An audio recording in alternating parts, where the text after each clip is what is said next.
Baik, bismillahirrahmanirrahim. Assalamualaikum warahmatullahi wabarakatuh.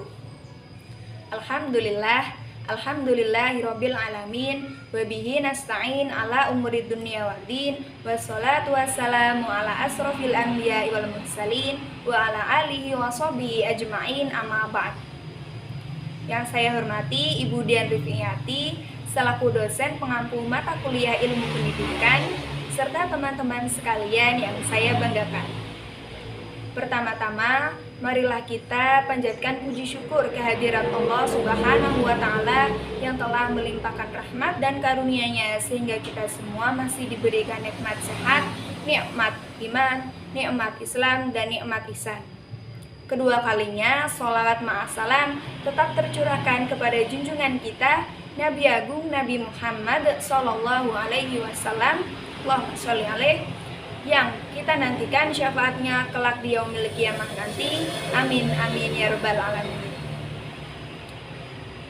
Pada kesempatan kali ini, izinkanlah saya Putri Qurratul Uyuni dengan nomor induk mahasiswa 2121290 Prodi PAI Universitas Islam Kyai Haji Abdurrahman Wahid Pekalongan untuk sedikit memaparkan materi mengulas pemikiran tokoh pendidikan di Indonesia.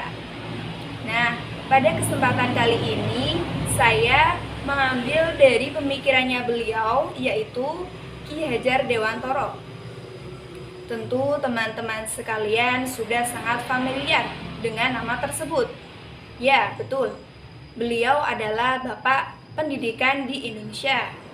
Nah, pada kesempatan kali ini saya akan sedikit menjelaskan mengenai biografi singkat beliau, yaitu biografi singkat Ki Hajar Dewantoro, kemudian apa saja karya-karyanya beliau, kemudian ada tentu pemikiran beliau, yaitu pemikiran Ki Hajar Dewantoro dan relevansinya dengan kurikulum 2013 atau biasa kita sebut dengan Kurtilas, kurikulum 2013.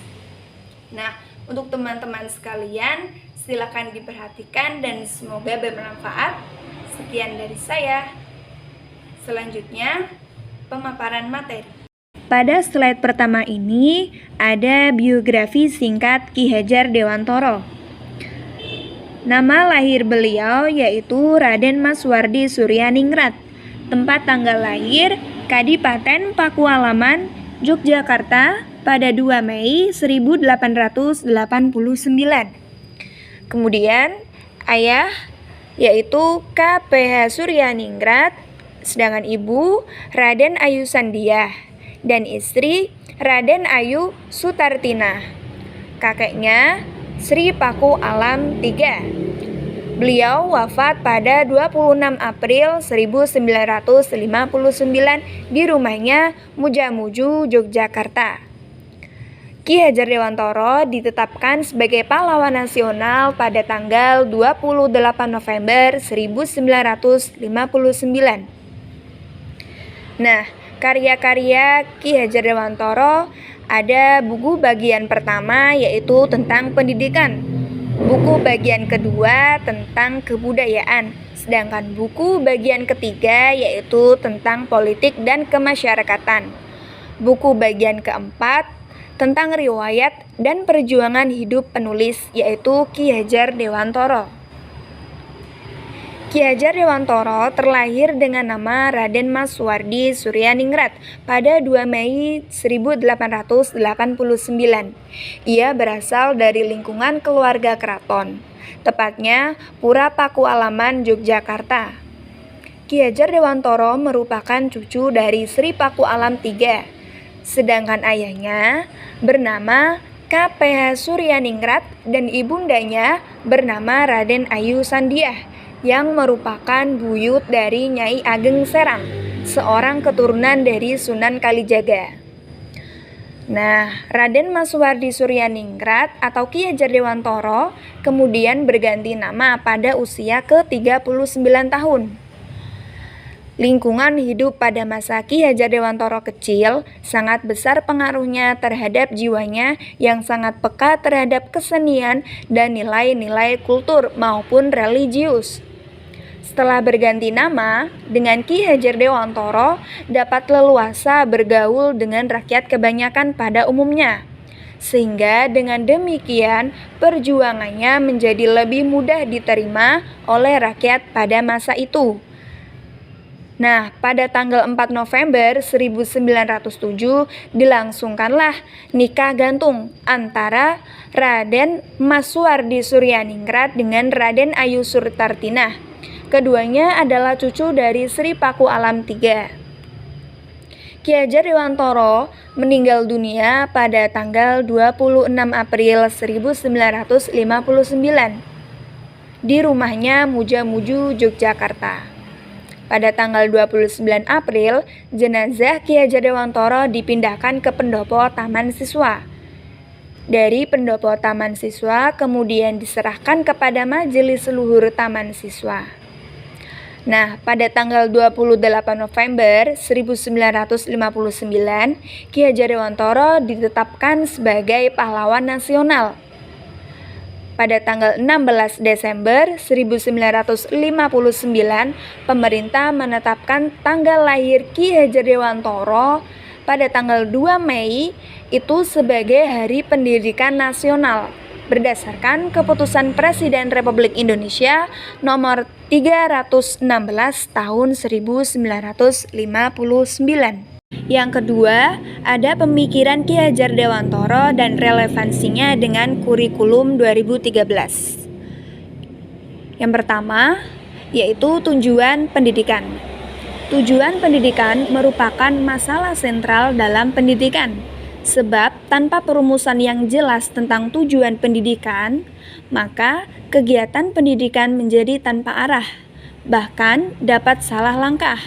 Oleh karena itu, perumusan tujuan pendidikan dengan jelas dan tegas sejak awal menjadi bagian yang sangat penting untuk dilakukan.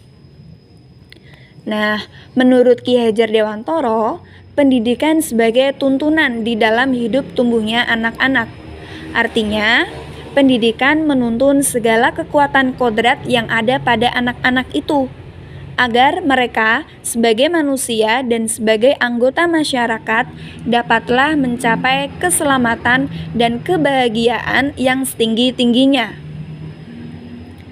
Tujuan pendidikan yang dikemukakan oleh Ki Hajar Dewantoro sejalan dengan tujuan kurikulum 2013, yaitu sama-sama mengarahkan tujuan pendidikan berkaitan dengan individu dan masyarakat. Yang kedua, ada pendidik. Menurut Ki Hajar Dewantoro, mendidik dalam arti yang sesungguhnya adalah proses memanusiakan manusia, yakni pengangkatan manusia ke taraf insani.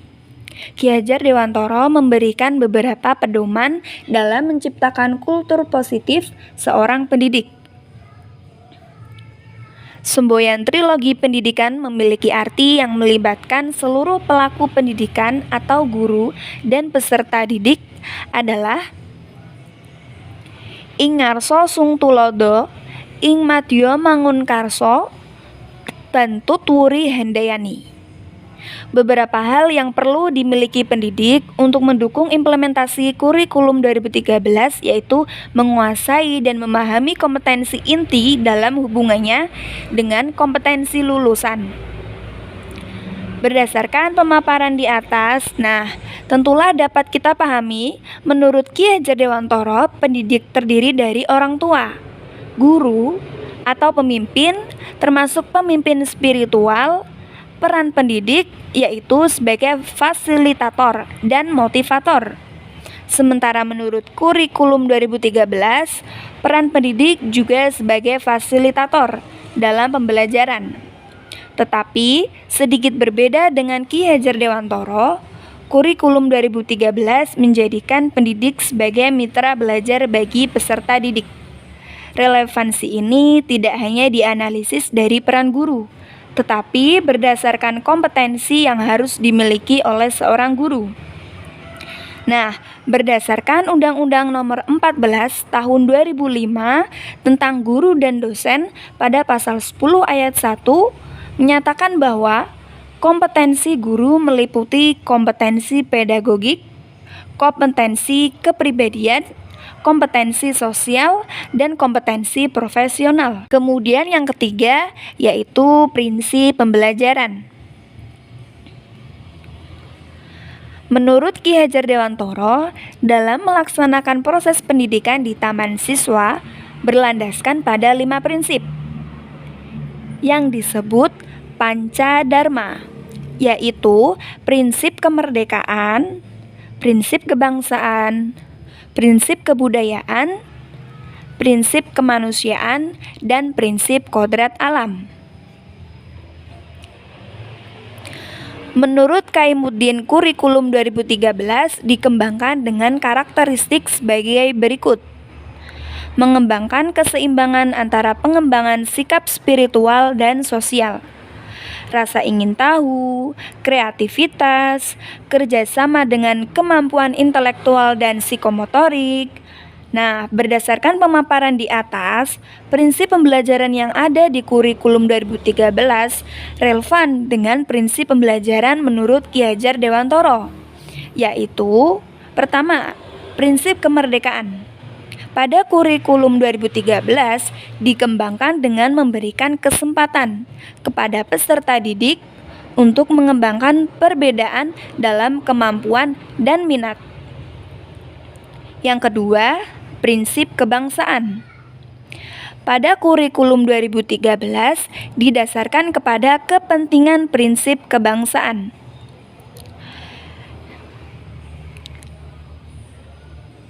Kepada kepentingan nasional dan kepentingan daerah. Dan yang ketiga ada prinsip kebudayaan.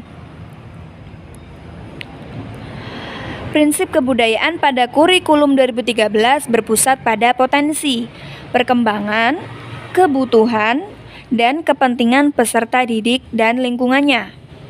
Nah, kurikulum 2013 harus diarahkan kepada proses pengembangan, pembudayaan, dan pemberdayaan peserta didik yang berlangsung sepanjang hayat.